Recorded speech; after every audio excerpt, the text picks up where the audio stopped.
never mind. Pretend I didn't think that thought. You don't want to know. I mean, maybe you do, but no. I'm not even going to go there.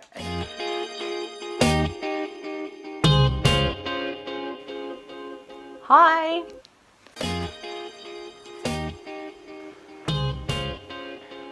I am obviously clean hair. Hey. Yeah, we're about once a week now with that. Success. My stretch goal is 3 times a week. You can see I'm wearing something other than my pajamas. Yoo-hoo! Yes, I had plans for today. And yes, as you know, I make plans and the universe goes, ha ha ha ha ha ha, not for you. Yeah, so feeling a little discouraged, but I'm clean, I'm showered and scrubbed up and whatever, so I thought I'd do a little update video for you. Physical therapy has discharged me. So they were coming in twice a week for a few weeks. Basically, I'm not able to meet the benchmarks. So until I can reach those benchmarks, it makes no sense to have PT in here. Part of the reason that I'm not meet the benchmarks is because I have the pain from fibromyalgia. So I'm actually in a lot of pain right now. I've been in chronic pain for a couple of years, and it's just in the winter it gets unbearable because the cold tends to make it worse. So it's just it's just always with me, and it gets really hard to distract myself. Like even doing this, it's just constantly a thought in the back of my mind that like, ow. Yeah, so there's the pain, and then there's just the general fatigue. And so fibromyalgia tends to have a lot of general fatigue, but also people with myasthenia gravis, even though myasthenia gravis is specific to muscular fatigue, a lot of people with myasthenia gravis also have general fatigue. In fact, they've started doing some studies on it. It's just because so many people are saying that this is one of their symptoms. So they're like, oh, really, we should study this. So there is some clinical evidence that people with myasthenia gravis, in addition to the muscle fatigue, do experience general fatigue. So which is it? We don't know. It doesn't really matter. It just affects my ability to accomplish things. Then the big one is the post-exertion fatigue, which is like right now you can hear my voice because I've done a couple of takes, and perfection, whatever, ain't gonna be perfect with this one. So there's a lot of fatigue that happens with doing things. So the trade-offs are really ridiculous.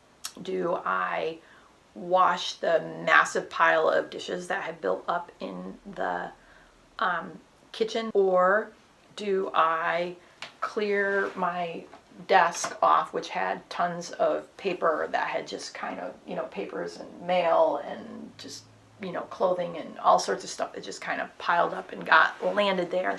Which is worse, from having a cluttered, busy, sort of disorganized environment, or feeling hungry? Yeah, I don't have any clean silverware and I don't have a clean plate, but I will figure out how to microwave something. Occupational therapy, they basically, help me figure out like how do I manage around the home, and things like, with the rollator, to use it more than I need it. So for example, this has a seat. So like if I were able to do dishes, I can put them on the seat and transfer them to the different cabinets and stuff where they go, and instead of having to carry the dishes or back and forth, I can use the rollator that way. Occupational therapy was trying to teach me like best practices with this in how to conserve energy. There's a lot of like tools and furniture modifications that are needed. So right now, my barriers are all financial. I've been discharged from OT as well, and she was coming in twice a week. So I had PT and OT, so 4 times a week for the last few weeks. And that's why things got built up on this desk. That's why the kitchen's a mess right now. The dining room's a mess. Like I can't keep up, and I'm not even able to really do that. I'm sorry, I'm in a lot of pain. So on the 28th, I think it is, I've got somebody coming in here, this 3-hour long assessment.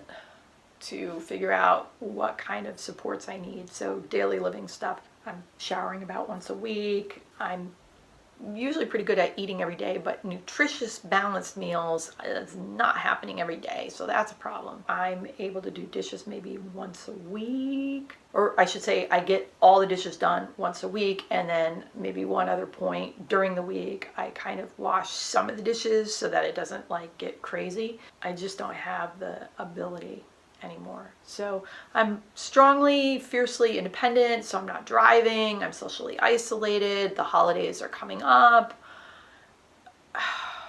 I'm not even going to go there, you know, and I can't drive right now because of all this stuff going on medically. So it just means that I'm really isolated. I'm acutely aware of not having human contact. And people keep asking me, how is it that you keep going? I have no clue. I don't know why I am continuing to go, to keep going on in my life, and I don't know how it is that I'm doing it. I think I'm pretty numb for the most part emotionally. I'm pretty sure that I might be depressed. There's just so much stress and overwhelming like stuff to go on. Who wouldn't be depressed? It's situational, and it's appropriately matched for the external like that's in my life, right? So, I mean, what's a therapist going to do? Tell me what I already know? You know, like, oh, this too shall pass, maybe someday. Probably not when I want it to, not the way I want it to. It's probably going to be a long enduring, like, you know, whatever, sludge. So anyhow, so I'm not looking forward to the rest of this month. I'm actually kind of dreading it. You know, it should be a time where everybody's happy and jolly and having a good time, and I would love to, and I can't, and that sucks. So anyhow, January 2nd, I see the neurologist.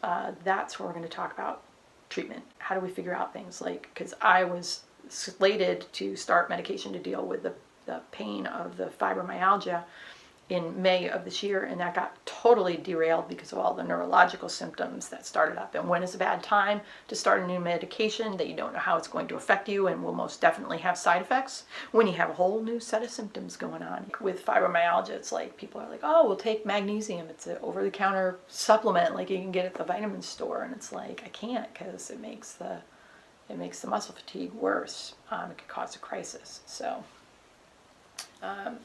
So yeah, I'm just in a lot of pain, and you know, I'm not able to do what I want to do, and I'm socially isolated, and I'm not having a good time, and I'm trying not to fall into the kind of despair. I realize that I'm at a high level of risk for such a thing because I am just completely overwhelmed. So I didn't want to leave the video the way I had ended it at the time that I filmed it. I had just been discharged from PT and OT because I hit a wall. Like basically, in order for me to take things to the next level, it was all on my shoulders. So I had maximized their usefulness and felt like I wasn't getting anywhere. And so it was like a little bit of work and crash, a little work, crash, work, crash, work, crash, and then weekend, crash. And this is what it was like when I was actually working my job. You know, I went from like 50, 60 hours a week and an excellent relationship with the cleaning crew. That should tell you something, to having to scale back to the bare minimum number of hours on my contract. I went from stellar performance reviews to like reviews in the toilet, like, oh my God, are they going to fire me? Thank God we're reorganizing and they're eliminating my position. Yeah. This was supposed to be hopeful. So the hope is that since December 15th, you know, I've gotten the approval for the managed long-term care.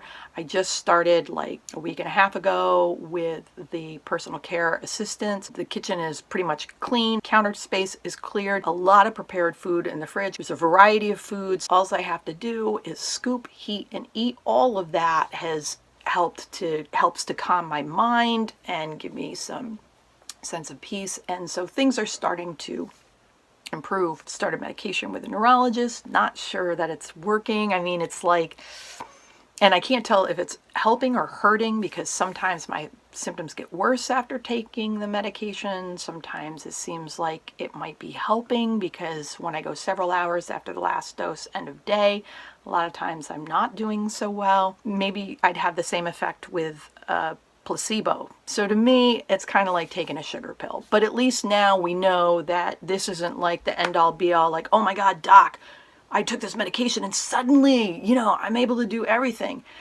And, keep in mind is that we're looking at treating the myasthenia gravis. I still have fibromyalgia. I still have reactive airways dysfunction syndrome. I mean, even if we were to get the myasthenia gravis under control, I've still got chronic pain. I've still got chronic fatigue. And I've still got that problem going out in public. Fragrance, perfume, scented trash bags, air freshener, scented candles, body lotion, fabric softener, all of it is making my life very unbearable. So I'm trying to take it in stride, I guess is what I'm saying. But there has been movement. There has been improvements. Things are looking up. Speaking of fatigue, I'm hearing it in my voice. So with that, thanks for watching. That's it. Bye.